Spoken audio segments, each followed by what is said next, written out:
मोदी जी की नीयत की तरह थोड़ा खराब हो जाए।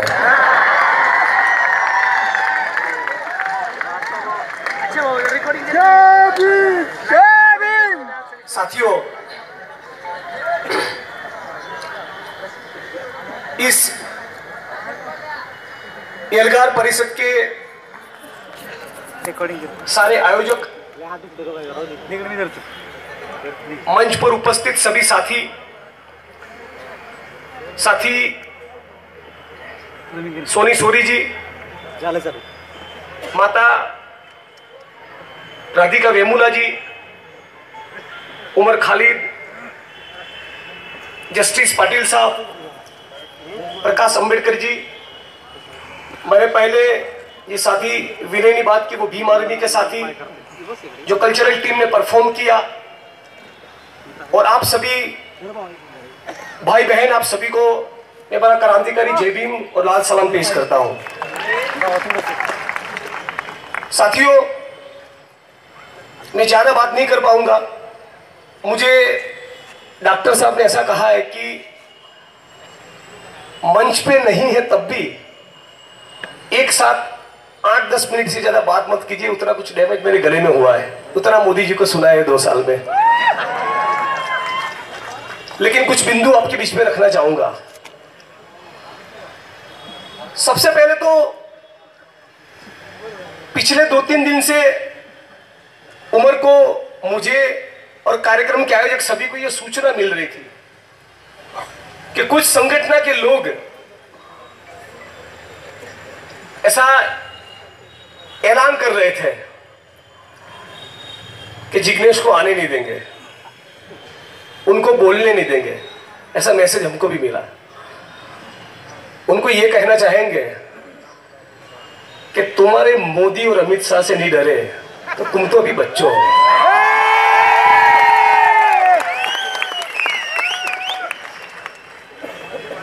तो गुजरात के साथ साथ पूरे देश में 56 इंच के सीने को फाड़ कर रख देंगे। और हमको कोई पूछ रहा था कि ये नियो पेशवाई, ये नौ पेशवाई क्या है, तो साथी उमर ने बड़ा सही पकड़ा। किस देश के प्रधानमंत्री जी जब गुजरात के मुख्यमंत्री हुआ करते थे तब 2009 में कर्मयोगी नाम की किताब लिखी, और उस किताब में वो कहते हैं बड़ी बेशर्मी के साथ, वो उनका मूल तत्व है। तो कर्मयोगी नाम की किताब में लिखते हैं कि सफाई कर्मियों को सफाई काम करने में आध्यात्मिकता का आनंद मिलता है। यह है नौ पेशवाई। और इसीलिए साथी उमर खालिद की बात में सुर पुराते हुए इस एल्गार परिषद के मंच पर से भीमा कोरेगांव के उन शहीदों को, उस संघर्ष को, स्पिरिट को याद करते हुए इस देश के माननीय प्रधानमंत्री जी को आह्वान करूंगा कि आप भी एक बार पुणे आइए और गटर में उतरिए और उस आध्यात्मिकता का आनंद लीजिए, ताकि इस देश की जनता को पता चले कि नौ पेशवाई क्या है।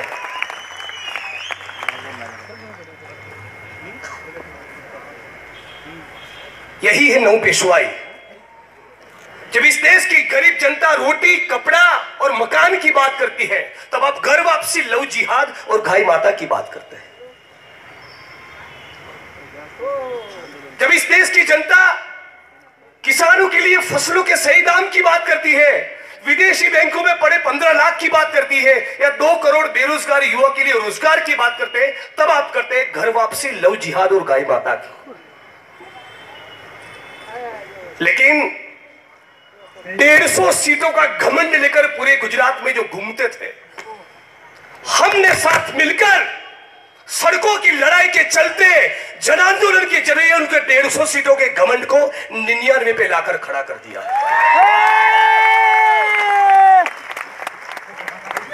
और यदि इस नौ पेशवाई को समझे और इस बात को समझे कि हरा हो, नीला हो, लाल हो, मेघ धनुष का चाहे कोई भी रंग, सारे रंगों से ऊपर उठकर, जाति और धर्म से ऊपर उठकर जब इस देश की जनता किसान और मजदूर बनकर, युवा बनकर बात करेगी, तब 2019 में भी उनको डबल डिजिट पे ला देंगे।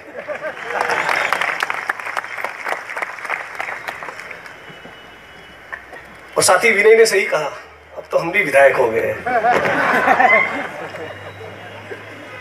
तो हमको कोई पूछ रहा था कि असेंबली में क्या सवाल पूछोगे, तो गुजरात के सीएम विजय रूपाणी ने एक बार ऐसा कहा कि राम के वाण और इसरो के मिसाइल में इक्वल पावर है। तो हम असेंबली में पूछेंगे कि स्पीकर महोदय, कृपया बताइए कि कौन सी टेक्नोलॉजी थी जिसके चलते राम के बाण में इसरो के मिसाइल जैसा पावर आता था। लेकिन साथियों, आज नव पेशवाई की इस दौर में ज्यादातर दलित और अल्पसंख्यक समाज के जो लोग यहां पर मौजूद हैं, आप सबके बीच में सबसे महत्वपूर्ण बात यह रखना चाहता हूं कि मेरे लिए कुछ देर पहले इस कल्चरल इवेंट जो इस स्टेज पे परफॉर्म की गई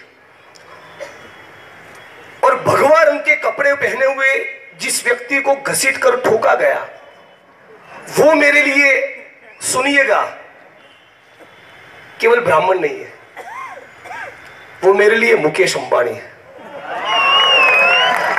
क्योंकि इस देश की सबसे बड़ी ब्राह्मणवादी कोई ताकत है तो अनिल और मुकेश अंबानी है। इस देश की सबसे बड़ी कोई ब्राह्मणवादी ताकत है तो वो गौतम अदानी है। वो अदानी, अंबानी और एस्सार है। मोदी और भागवत तो है ही है। तो मनमाड़ के 1938 के रेलवे के कामगारों के संघर्ष के दौरान जो भीमराव डॉक्टर बाबा साहब अंबेडकर ने कहा था, वो याद कीजिए कि इस देश के दलित और इस देश के श्रमजीवी वर्ग के दो प्रमुख शत्रु हैं, एक है ब्राह्मणवाद और दूसरा है पूंजीवाद। और इसीलिए हम कहते हैं हर जनसभा में कि मोहन भागवत के पेट के ऊपर जो चर्बी चढ़ी है वह मुकेश अंबानी के घर की मलाई चाट कर चढ़ी है।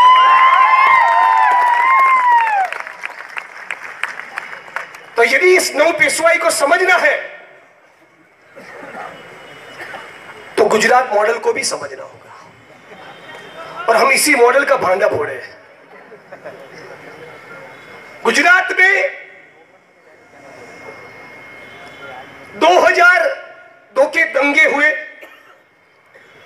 तब से लेकर आज तक गुजरात और इस देश की जनता को हिंदू और मुसलमान में डिवाइड करने की साजिश हुई।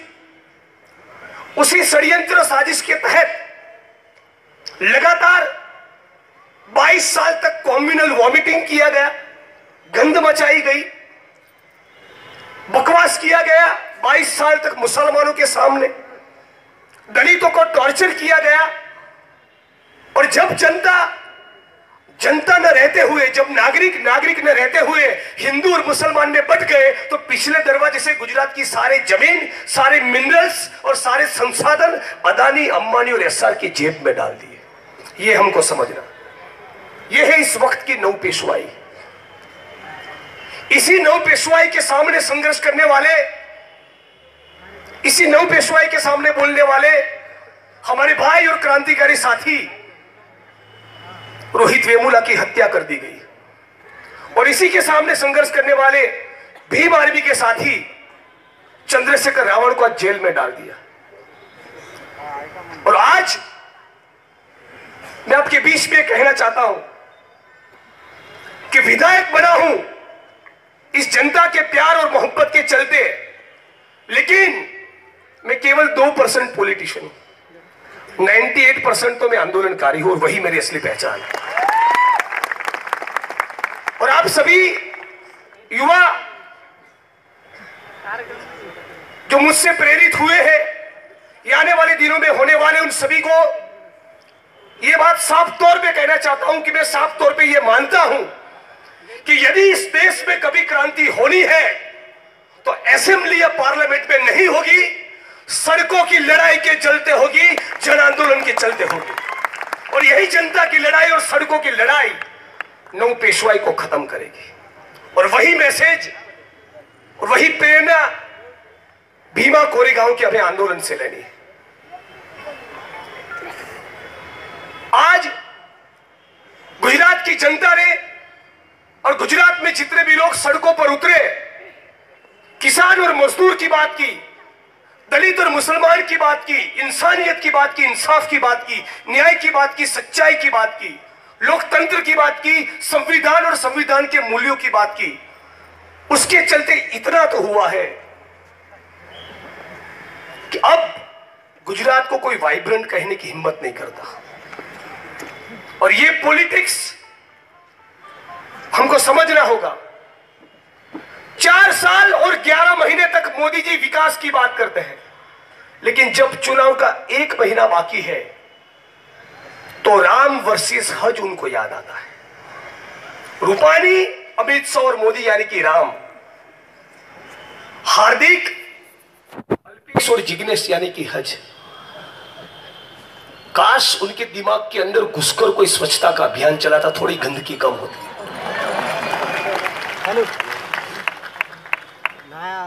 और हमको हराने के लिए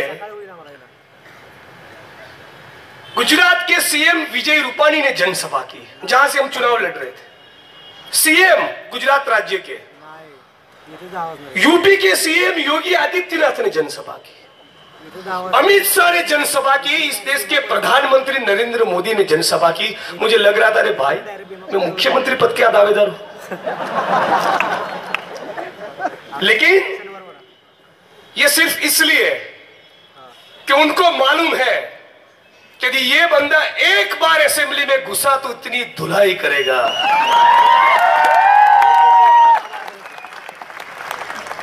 और हम इसीलिए अंदर गए और हम भी थोड़ा इंतजार कर रहे हैं कि कब बजट सेशन आए। लेकिन साथियों, हम जब चुनाव लड़ रहे थे तब जनता के बीच में एक बात पूरी ईमानदारी के साथ कहते थे, और वो ये थी कि यदि आपने मुझे वोट दिया या ना दिया,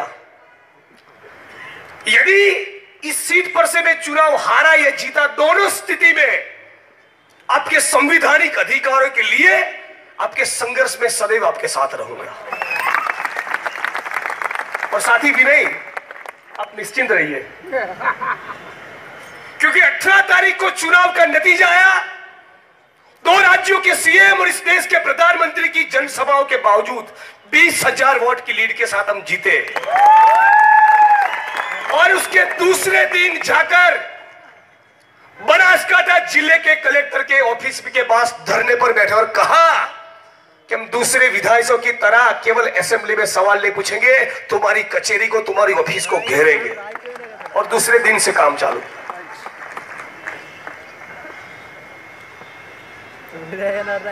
तो 9 पेशवाई के सामने यदि हमको जीतना है, भीमा कोरेगांव की इस लड़ाई को आगे ले जाना है, उस संघर्ष को आगे ले जाना है, उस संघर्ष से यदि प्रेरित होना है तो चुनावी राजनीति से नहीं होता।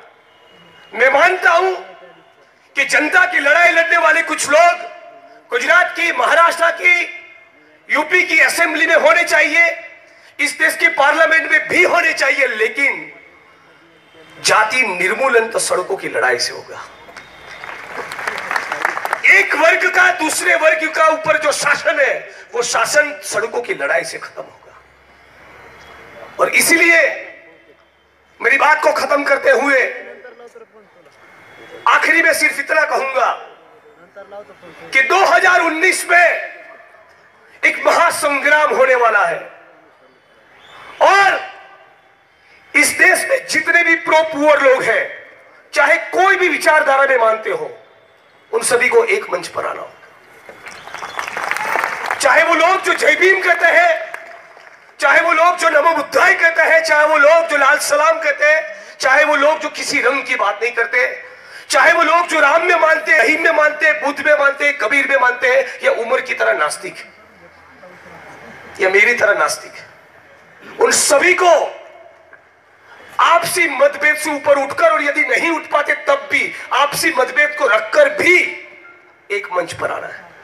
क्योंकि हेगड़े कह चुका है कि भाजपा की केवल अब एक ही मंशा है, संघ परिवार के इशारों पर इस देश के लोकतंत्र को खत्म किया जाए और इस देश के संविधान को बदला जाए। हम ये कहना चाहते हैं कि गुजरात में तुम्हारे 150 सीटों के घमंड को यदि 99 पे लाकर खड़ा किया है तो 2019 में भी तुमको हरा के दिखाएंगे।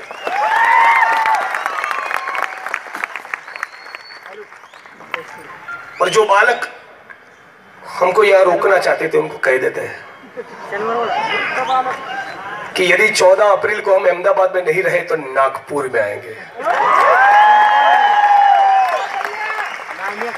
और नागपुर के मंच पर से घोषणा करेंगे संघ समाप्ति सम्मेलन के जरिए।